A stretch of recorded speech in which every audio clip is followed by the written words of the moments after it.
Hello, little dreamers, and welcome to our story corner. Are you all tucked in and ready for a magical adventure? Tonight, we are going to visit a very special place, a place full of wonder and secrets. Let's close our eyes, take a nice, slow breath, and imagine we're walking down a winding country lane, just as the sun is setting and the stars are beginning to twinkle. Down this lane, nestled behind a grove of whispering willow trees, stood a house unlike any other. It wasn't a grand castle or a tiny cottage, but something wonderfully in between. Its roof was the color of a summer sky at dusk, and its windows sparkled as if they were made of captured starlight. This was known as the magical house, and tonight, its story belongs to you. The house didn't have just one owner. It belonged to anyone who needed a little bit of magic in their life. Our story begins with a young boy named Leo. Leo was a thoughtful boy with a heart full of curiosity. He loved to explore, but lately, he had been feeling a little lonely. His best friend had moved away, and the world felt a bit less colorful without him.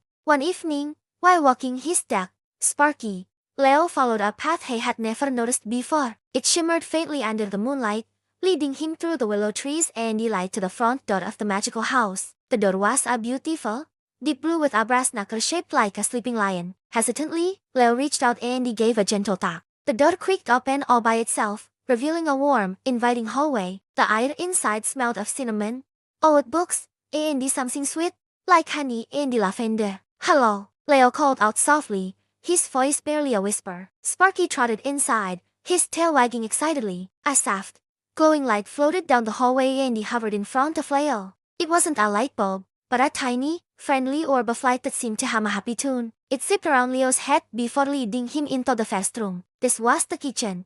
But what a kitchen it was! The pots and the pans washed themselves in a sink full of bubbly, rainbow-colored water. A friendly-looking oven, with a face made of dials and knobs, winked at him. On the table, a teapot floated in the air, pouring a perfect cup of chamomile tea into a waiting mug. The mug slid across the table and he stopped right in front of Leo. He took a sip. It was the most comforting tea he had ever tasted, warming him from the inside out. The little orb of light then guided him to the next room, the living room. Here, the furniture was alive with personality. A big, plush armchair beckoned to him, plumping up its own cushions. As Leo sat down, the chair gently rocked him back and forth. On the wall, a large painting of a ship at sea wasn't still at all. The waves in the painting rolled and crashed, and the tiny painted sailors waved at him. A bookshelf sorted its own books, with volumes flying back to their correct places in alphabetical order. Leo giggled. It was impossible to feel lonely here. Next, the glowing orb led Leo up a winding staircase. The steps chimed with a different musical note each time he stepped on one,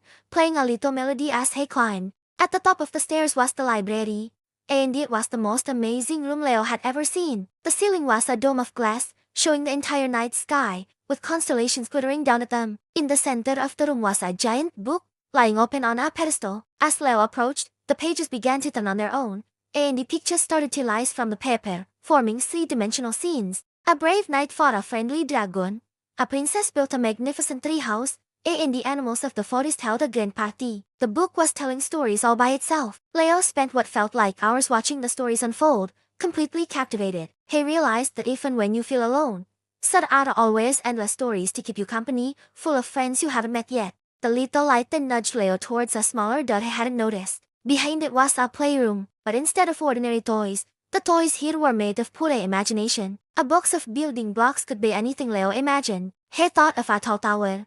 Indeed, the blocks flew together to create a magnificent castle. He imagined a fast race car.